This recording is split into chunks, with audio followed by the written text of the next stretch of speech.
Hello everyone and welcome back to our YouTube channel EduJoy where education is made joyful. So everyone, let's start up with the today's video very quickly. और आज की video में basically हम लोग notes भी cover up करने वाले हैं. हम लोग लाइन टू लाइन एक्सप्लेनेशन से इस चैप्टर को पढ़ने वाले, तो हम जल्दी से बिना टाइम वेस्ट किए हम जल्दी से चलते हैं.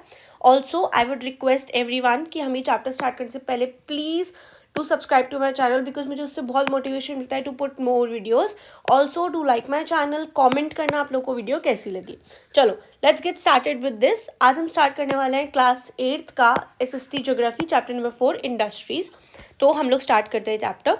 ओके, आप लोग सोचोगे व्हाट आर इंडस्ट्रीज बेसिकली. तो इंडस्ट्रीज होती क्या है? इंडस्ट्रीज बेसिकली वो प्लेस होती है, हमें पता है हर चीज़ की इंडस्ट्री होती है. टेक्सटाइल इंडस्ट्री होती है, कॉटन इंडस्ट्रीज होती है, फूड इंडस्ट्रीज होती है, आयरन की इंडस्ट्री होती है. हर किसी के अलग अलग इंडस्ट्रीज होती है, हर चीज़ की इंडस्ट्री होती है. बट इंडस्ट्री है क्या मैम? तो इंडस्ट्री क्या है? कोई भी इकोनॉमिक एक्टिविटी. इकोनॉमिक एक्टिविटी मतलब जहाँ से पैसे आ रहे हो. Right, what is economy? Economy basically means money. तो ऐसी एक्टिविटी, ऐसा काम जहाँ से पैसा आ रहा हो और उसका प्रोडक्शन क्या हो, गुड्स का प्रोडक्शन हो, मिनरल्स का प्रोडक्शन हो, या तो वहाँ से आप चीज़ों को, रॉ मटेरियल को निकाल रहे हो, या तो उन्हें आप क्या कर रहे हो, कन्वर्ट करके किसी यूजफुल सर्विसेज के अंदर आप उन्हें कन्वर्ट कर रहे हो, उसे हम बोलते हैं इंडस्ट्री. अब आप बोलोगे मैम इंडस्ट्री बेसिकली हमारा कौन सा वाला पार्ट आता है?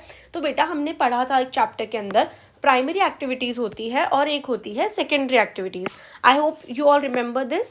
हमने पढ़ा था प्राइमरी एक्टिविटी और हमने पढ़ा था सेकेंडरी एक्टिविटी और हमने पढ़ा था टर्शरी एक्टिविटी. ठीक है, हमने 3 तरीके की एक्टिविटीज़ पढ़ी थी बेसिकली लास्ट चैप्टर के अंदर. प्राइमरी एक्टिविटीज़ यानी कि हो गया एग्रीकल्चर, जिसके अंदर क्या हो रहा था बेसिकली, आप लोग चीज़ें उगा रहे थे, मतलब फार्मर्स, सॉरी आप लोग नहीं, फार्मर्स चीज़ें उगा रहे थे. सेकेंडरी एक्टिविटी का मतलब होता है इंडस्ट्री. सेकेंडरी एक्टिविटी का मतलब क्या होता है? इंडस्ट्री. अब इंडस्ट्री होती है हमारी secondary activity. And tertiary activity मतलब क्या होता है? जो गुड्स को सप्लाई करते हैं. सेकेंडरी एक्टिविटी मतलब सप्लाई ऑफ गुड्स, यानी कि एक जगह से दूसरी जगह लेके जाना या फिर उनको लोगों तक पहुंचाना और बेचना, उसे हम बोलते हैं टर्शरी एक्टिविटी. सो कितनी टाइप की एक्टिविटी हुई? Primary, secondary and tertiary. तो हमारा इंडस्ट्री कौन सी वाली एक्टिविटी हुआ? हमारा इंडस्ट्री हुआ हमारे सेकेंडरी एक्टिविटी. यहाँ पे हम पढ़ते हैं सेकेंडरी एक्टिविटी और manufacturing change raw material into products of more value to people. मतलब कि कोई भी रॉ मटेरियल, फॉर एग्जांपल मैं मानती हूँ टमाटो. टमाटो को टमाटो केचप के अंदर बनाना का क्या काम है? टर्शरी एक्टिविटी है. वो कौन करेगा? एक इंडस्ट्री करेगी. तो वो क्या हुआ? टमाटो हमारा हुआ रॉ मटेरियल और उसको आपके केचप के अंदर बनाना हुआ हमारा प्रोडक्ट, यानी कि useful services. As you have seen, pulp को हम चेंज करते हैं पेपर के अंदर एंड देन पेपर को हम चेंज करते हैं नोटबुक के अंदर जिससे आप लिख पाते हैं. तो इसके अंदर क्या हो गया? 2 स्टेज हो गया. 2 स्टेज कैसे? पहले हमारे पास था पल्प. पल्प को हमने कन्वर्ट किया पेपर में एंड देन हमने पेपर को कन्वर्ट किया नोटबुक के अंदर. राइट, ये आपकी बुक में लिखा हुआ है खुद से. ये हमारे हो गए 2 स्टेप प्रोसेसेस. और जो मैं आपको बताई थी टमाटो इंटू केचप, वो कितना हो गया? 1 स्टेज प्रोसेस, क्योंकि डायरेक्टली टमाटो को हमने केचप के अंदर कन्वर्ट कर दिया. I hope this is clear to everyone. Also हमारे पास आयरन इंडस्ट्रीज भी है जिसके अंदर हम आयरन की कोल माइनिंग करते हैं, आयरन माइनिंग करते हैं, उसके बाद हम उसके प्रोडक्ट्स बना के हम मार्केट के अंदर सेल करते हैं. Okay, let's get to the next page. अगर हम बात करें इंडस्ट्रीज़ को हम कैसे डिवाइड कर सकते हैं, तो इंडस्ट्रीज़ को बेसिकली हम 3 पार्ट में डिवाइड कर सकते हैं. मैंने यहाँ लिख भी रखा है, रॉ मटेरियल्स के बेसिस पे, साइज़ के बेसिस पे और ओनर के बेसिस पे. सबसे पहले हम पढ़ने वाले हैं रॉ मटेरियल के बेसिस पे. अगर किसी इंडस्ट्री का रॉ मटेरियल आ रहा है एग्रो से, यानी कि एग्रीकल्चर से आ रहा है, यानी कि वेजिटेबल ऑयल आ रहा है, कोई कॉटन आ रही है, कोई लेदर की चीज़ आ रही है, कोई डेयरी प्रोडक्ट आ रहा है, डेयरी प्रोडक्ट भी हम एग्रो में ही काउंट करेंगे, तो हम बोलेंगे एग्रो बेस्ड इंडस्ट्री. क्या बोलेंगे हम उसे? Agro based industry. अगर हमारे पास कोई रॉ मटेरियल है जो कि मिनरल बेस्ड है, यानी कि माइनिंग हो रही है, उसकी मिनरल निकल रहा है, यानी कि मानो आयरन निकल रहा है, कोल निकल रहा है, तो हम उसे बोलेंगे मिनरल बेस्ड इंडस्ट्री. अगर कोई इंडस्ट्री मरीन लाइफ पे बेस्ड है, यानी कि हम कोई भी जो रॉ मटेरियल उसका निकाल रहे हैं वो हम सी ओशन से निकाल रहे हैं, तो जैसे कि फिश ऑयल बनाने के लिए, सी फूड बनाने के लिए, तो वो होगा mineral based industry. And last industry forest industry, forest based. अगर हम फॉरेस्ट का मटेरियल यूज़ करें, फॉर एग्जांपल आप कोई मेडिसिन हर्ब्स यूज़ कर रहे हो दवाइयाँ बनाने में, आप पेपर के लिए पल्प यूज़ कर रहे हो, ठीक है, अगर आप फर्नीचर के लिए लकड़ी यूज़ कर रहे हो, वो होगा फॉरेस्ट बेस्ड इंडस्ट्री. तो सबसे पहली जो हमारी इंडस्ट्री का क्लासिफिकेशन था कि मैं बोलूँ कि इंडस्ट्री को कैसे डिवाइड करते हैं, तो हम करते हैं रॉ मटेरियल के बेसिस पे उसको डिवाइड, यानी कि एग्रो बेस्ड, एग्रीकल्चर से आएगा raw material, mineral based, minerals होंगे, आयरन हो सकता है, कोल हो सकता है, एंड भी बहुत सारे हो सकते हैं। मरीन लाइफ यानी कि ओशन या सी से हमारे पास में आ रहा है, ओशन वगैरह सी से हम क्या बना सकते हैं, फिश ऑयल बना सकते हैं, या हम फूड बना सकते हैं, राइट, फूड बना सकते हैं हम, सी फूड। तो एंड फॉरेस्ट यानी कि हम कुछ भी ले सकते हैं, हम वुड के लिए ले सकते हैं, हम लोग दवाइयों के लिए, मेडिसिन के लिए हर्ब्स ले सकते हैं, तो वो हो गया फॉरेस्ट बेस्ड इंडस्ट्रीज। अगर हम बात करें सेकंड क्लासिफिकेशन साइज के ऊपर, स्मॉल साइज भी हो सकता है लार्ज भी। बेटा इंडस्ट्री ज़रूरी नहीं है बहुत बड़े बड़े हम बिल्डिंग्स बनाए तभी इंडस्ट्रीज हो, कई लोग घर के अंदर भी स्मॉल बेसिस पे भी काम करते हैं। कॉटेज और हाउस होल्ड इंडस्ट्रीज, बेसिकली जो सिर्फ हाउस होल्ड का काम हो रहा है उसे हम बोलेंगे स्मॉल स्केल इंडस्ट्रीज, यानी कि यहाँ पे जो आर्टिसंस है वो बेसिकली वीविंग करके या छोटे मोटे काम करके, पॉटरी करके, आपने देखा होगा पॉटरी करता है कई लोग, कुम्हार जिन्हें हम बोलते हैं, राइट, मटके वगैरह बनाना, दीज काइंड ऑफ थिंग्स। तो वो छोटे बेसिस पे गया, उनके लिए कोई बड़ी इंडस्ट्रीज थोड़ी है, बड़ी मशीन थोड़ी चाहिए उनको, नहीं चाहिए ना, तो फिर उसे हम बोलेंगे स्मॉल इंडस्ट्रीज। और अगर हमें ज़्यादा जगह चाहिए तो हम करेंगे, अगर हमारे पास बड़ी इंडस्ट्रीज है यानी कि हमारा बहुत बड़ा बड़ा काम है, सपोज फॉर एग्जांपल कपड़ा बन रहा है और बहुत सारी चीज़ें बन रही है, बड़ी इंडस्ट्रीज है, बड़े लेवल पे फैला हुआ है काम, तो हम बोलेंगे बिग सेल इंडस्ट्रीज। यह हुआ हमारा इंडस्ट्रियल क्लासिफिकेशन साइज के बेसिस पे। नेक्स्ट अगर हम बात करें ओनरशिप, ओनर कौन है इंडस्ट्री का, बहुत इंपॉर्टेंट है, राइट। प्राइवेट सेक्टर में डिवाइड हो सकती है, स्टेट में हो सकती है, एंड पब्लिक में हो सकती है। प्राइवेट का मतलब क्या होता है, अगर इंडिविजुअल या ग्रुप ऑफ इंडिविजुअल ने खुद ने खोल रखी है तो हम बोलेंगे प्राइवेट इंडस्ट्रीज। जैसे कि private sector industries are owned and operated by the government such as Hindustan aeronautics limited. इसका मतलब कोई कॉपरेटिव सेक्टर या लोगों ने मिलकर उसे खोली है एंड वो प्राइवेट कोई काम कर रही है। इसका एक एक एग्जाम्पल है जो आप लोग को याद रखना पड़ेगा। आगे अगर हम चलते हैं जॉइंट सेक्टर इंडस्ट्रीज, ठीक है, पब्लिक इंडस्ट्रीज बेसिकली हम जिनकी बात कर रहे हैं, तो उनके अंदर क्या होता है, वो ऑपरेटेड होती है by state individual in a group of individual, मतलब कि ग्रुप ऑफ इंडिविजुअल्स भी मिलकर उनको ऑपरेट करते हैं। जैसे कि हम बात करें मारुति उद्योग लिमिटेड की, वो जॉइंट सेक्टर इंडस्ट्री का एग्जाम्पल है। एंड अगर हम थर्ड की बात करें कॉपरेट कोऑपरेटिव, इसका मतलब जो ऑपरेट है वो है प्रोड्यूसर सप्लायर, जो रॉ मटेरियल और उसके बाद में वर्कर दोनों ऑपरेट कर रहे हैं, तो हम बोलेंगे कोऑपरेटिव। कोऑपरेटिव मतलब हम बोलते हैं ना कॉपरेट करो प्लीज, इसका मतलब दो लोगों ने उसे क्या मिलकर कर रखा है, कॉपरेट कर रखा है। कौन कौन ने, एक तो ओनर ने जो कि रॉ मटेरियल वगैरह लेके आ रहा है, एंड वर्कर्स जो वहाँ पे काम कर रहे हैं। अगर हम बात करें फैक्ट्रीज की जो लोकेशन है वो किस बेसिस पे डिपेंडेंट होती है, तो बेटा वो डिपेंडेंट होती है, बस ये इजी सा ही चार्ट याद रख लो। सबसे पहला इंडस्ट्री चल किससे रही है, रॉ मटेरियल से, रॉ मटेरियल होना चाहिए। अच्छा रॉ मटेरियल कैसा आएगा, रॉ मटेरियल आएगा कैपिटल से, कैपिटल का मतलब हो गया पैसा। What is capital, capital means money, ये प्लीज सब लोग ध्यान रखना, कैपिटल मीन्स मनी। तो रॉ मटेरियल कहाँ से आएगा, पैसे से, पैसा होना बहुत इंपॉर्टेंट है। बाद में हम बात करें काम कौन करेगा, काम करेगा लेबर। अच्छा सब कुछ तो ठीक है, इंडस्ट्री लगी हुई कहाँ है, लगी हुई कहाँ है, लैंड पे, तो लैंड होनी चाहिए। लैंड के लिए आना जाना कौन करेगा, ट्रांसपोर्ट होना चाहिए। अब मशीनरी चलेगी कैसे, पावर होनी चाहिए। अच्छा सब कुछ तुम्हारे पास है पर तुम बेचोगे कहाँ, मार्केट के अंदर। तो ये सारी चीज़ें बहुत ज़रूरी है एक इंडस्ट्री को लगाने के लिए, ये प्लीज़ सब लोग ध्यान रखना अच्छे से।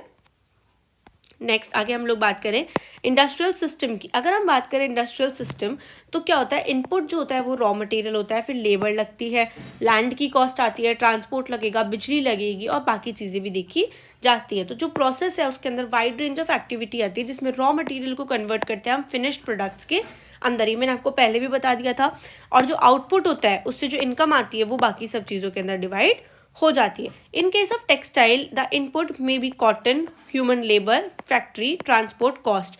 The processes include ginning, spinning, weaving, dyeing and the output is the shirt you wear. मैं चलो यहाँ पे आपको लिख के समझा देती हूँ, ये बहुत बेसिक चीज़ है। फॉर एग्जाम्पल अगर हम बात करें, सिर्फ हम बात करें यहाँ पे टेक्सटाइल की, ठीक है, टेक्सटाइल के एग्जाम्पल दे रही हूँ मैं आप लोगों को।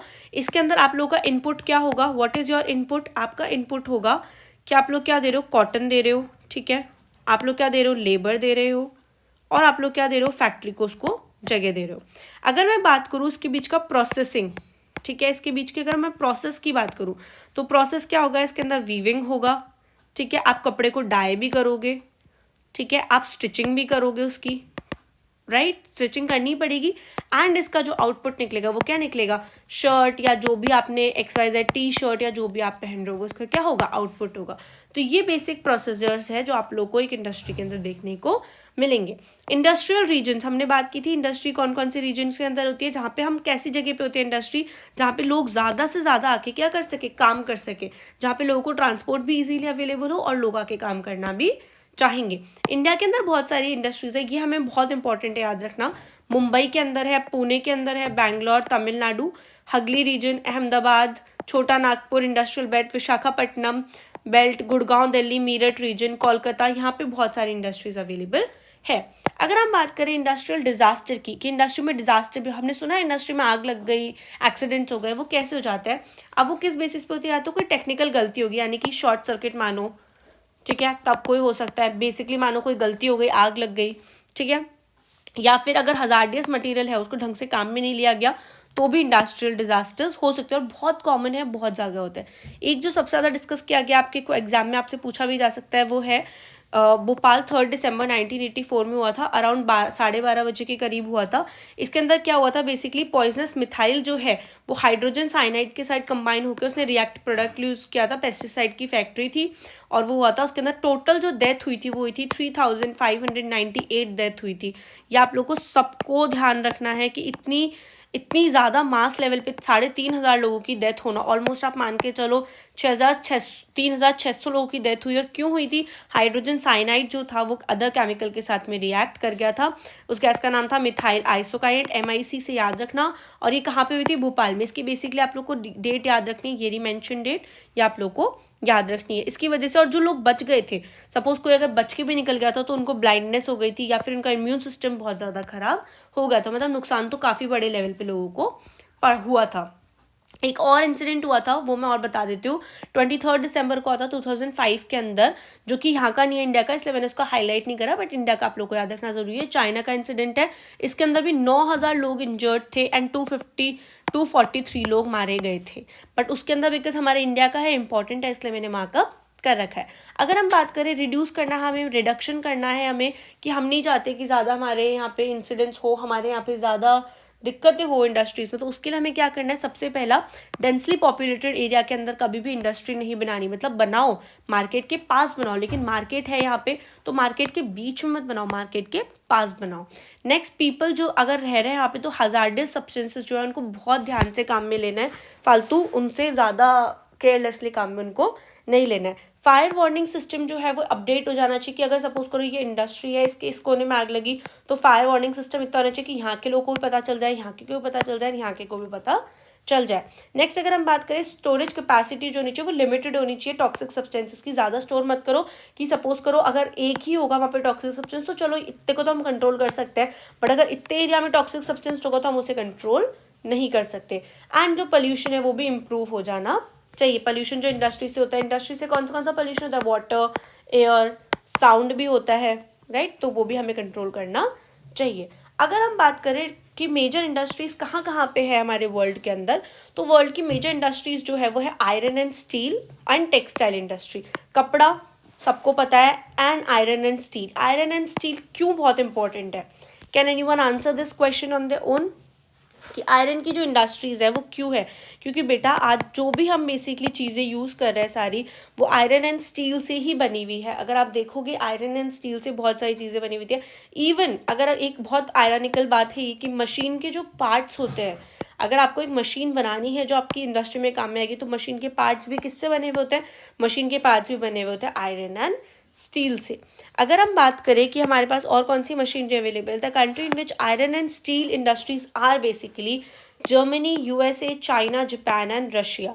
और टेक्सटाइल इंडस्ट्री सबसे ज़्यादा कहाँ पे है? India, Hong Kong, south Korea, Japan and Taiwan के अंदर हमारी टेक्सटाइल इंडस्ट्री है। टेक्सटाइल इंडस्ट्री का मतलब होता है कपड़ों की, फैब्रिक, क्लोथ्स, राइट, ये वाले इंडस्ट्रीज।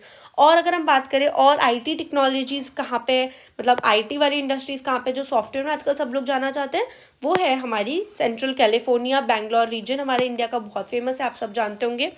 अगर हम बात करें आयरन एंड स्टील इंडस्ट्रीज की, तो आयरन एंड स्टील इंडस्ट्री के अंदर इनपुट क्या होता है? रॉ मटेरियल क्या है? आयरन ओर है, कोल है, लाइमस्टोन है। उसमें क्या लगता है input? 1 second, give me a second, I'll erase this for you all and then here we will write it down. चलो, अगर हम बात करें आयरन इंडस्ट्रीज की, तो इसमें हमारा इनपुट क्या जाता है? इसमें हमारा आयरन इंडस्ट्रीज के अंदर हमारा इनपुट जाता है आयरन ओर जाता है हमारा, हम कोल मान सकते हैं और हम लाइमस्टोन भी मान सकते हैं।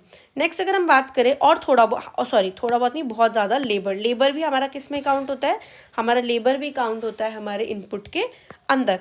ये हो गया हमारा इनपुट। अगर हम बात करें प्रोसेस की, क्या प्रोसेस लगता है हमारे यहाँ पे, तो प्रोसेस बहुत सारे स्टेज होते हैं। Iron ore into steel, iron ore को स्टील के अंदर वो करना, जिसके अंदर हमें स्मेल्टिंग करनी होती है। बहुत सारे अलग अलग प्रोसीजर्स गिवन होते हैं, वो यहाँ पे आप लोग देखो मैंने अंडरलाइन कर रखा है।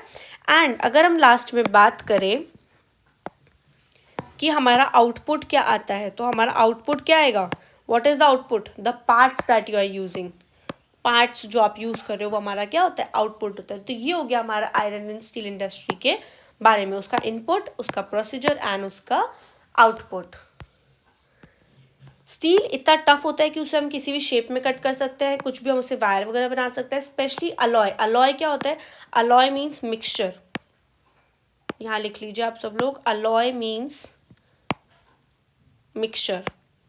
मतलब अगर हम स्टील के मिक्सचर को हम बहुत सारी चीज़ों के अंदर काम में ले सकते हैं, उसके अंदर अगर हम स्मॉल अमाउंट के अदर मेटल मिलाएंगे, एल्यूमिनियम, निकल, कॉपर, तो हम बहुत सारी चीज़ें बना सकते हैं। स्टील जो है वो बेसिकली बैकबोन है मॉडर्न इंडस्ट्री की। अगर ये क्वेश्चन आ सकता है what is the backbone of modern industry, तो वो स्टील होता है, क्योंकि हर चीज़ किससे बनी हुई होती है, स्टील से बनी हुई होती है। बेसिकली स्टील को आप शिप्स, ट्रक्स, ट्रेन, सब चीज़ें स्टील से बनी हुई होती है। आप ऑयल वेल को, ड्रीन को, मशीनरी को, बहुत सारी चीज़ों को आप स्टील से बना सकते हैं। ये देखिए 8 tons of coal plus 4 tons of iron plus 1 tons of limestone मिलकर क्या बनता है, 1 टन ऑफ स्टील बन जाता है। इतनी सारी चीज़ें मिला करके बनता है, सोचो वेस्ट भी तो कितना निकलता होगा।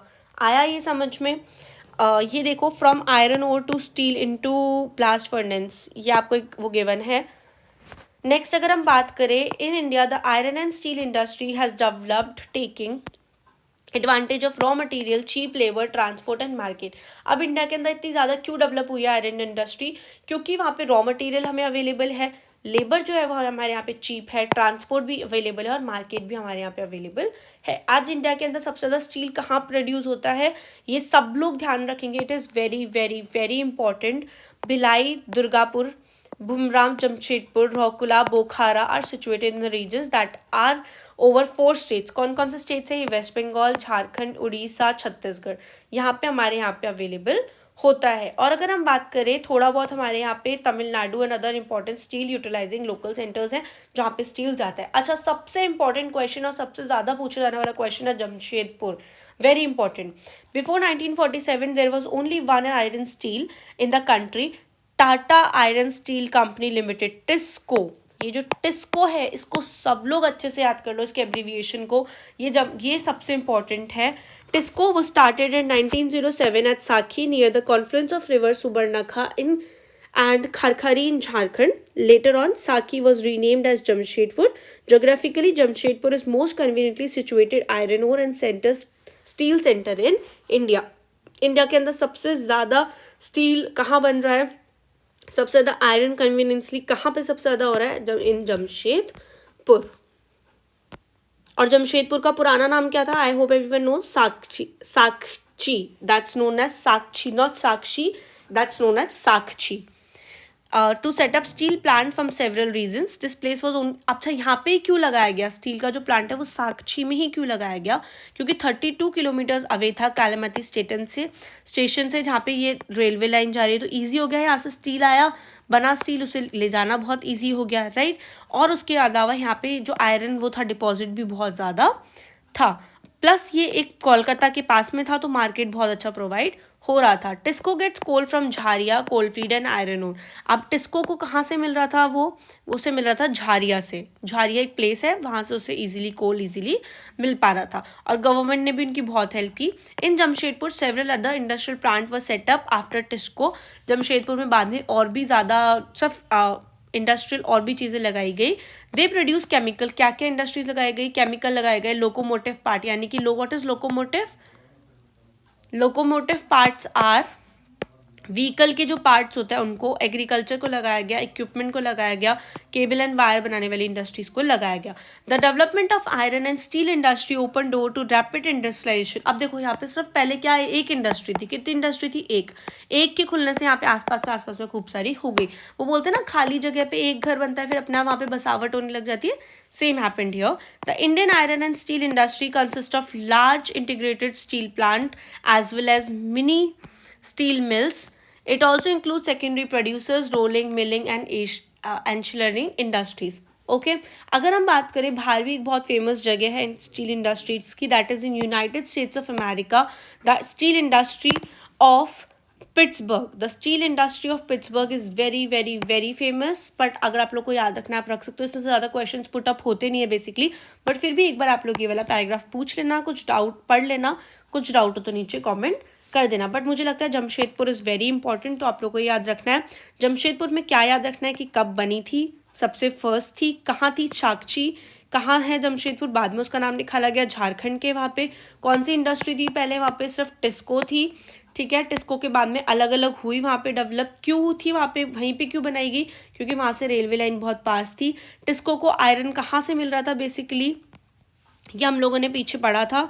टिस्को को बेसिकली आयरन मिल रहा था okay 1 second, this is moving, Jharia से मिल रहा था टिस्को को, कोल जो मिल रहा था झारिया से मिल रहा था, और आयरन लाइमस्टोन वगैरह सब उड़ीसा से उसको मिल रहा था। अच्छा ये मैंने मार्क नहीं करा, I will mark it for you. उसे वो मिल रहा था from Orissa and Chhattisgarh, and government भी उनको बहुत ज़्यादा हेल्प कर रही थी। उसके बाद में धीरे धीरे वहाँ पे और चीज़ें बनी, किस किस की इंडस्ट्रीज बनी वहाँ पे, एग्रीकल्चर इक्विपमेंट्स की, मशीनरीज की, टिन प्लेट की, लोकोमोटिव पार्ट, केमिकल्स वगैरह की इंडस्ट्री बनी। इसलिए हम बोलते हैं कि this place basically Jamshedpur develop more and more industries, और जमशेदपुर बहुत ज़्यादा अच्छा और बहुत ज़्यादा बेनिफिशियल रहा इंडिया की इकोनॉमी के लिए। I hope this is very much clear to you guys. तो इस चैप्टर के अंदर हमने बहुत सारी चीज़ें कवर अप कर लिया, टाइप्स ऑफ इंडस्ट्रीज को हम किस बेसिस पे डिवाइड करते हैं, आयरन वाला प्रोसीजर हमने बात कर लिया यहाँ पे, and I think I have explain every bit of it to you guys. अगर फिर भी आप लोग को कोई डाउट हो तो प्लीज़ नीचे कमेंट कर देना, प्लीज़ अपने फ्रेंड्स से शेयर कर लेना, सब्सक्राइब कर लेना, and do like my channel. I will see in to the next video, until then have a joyful learning guys, bye bye.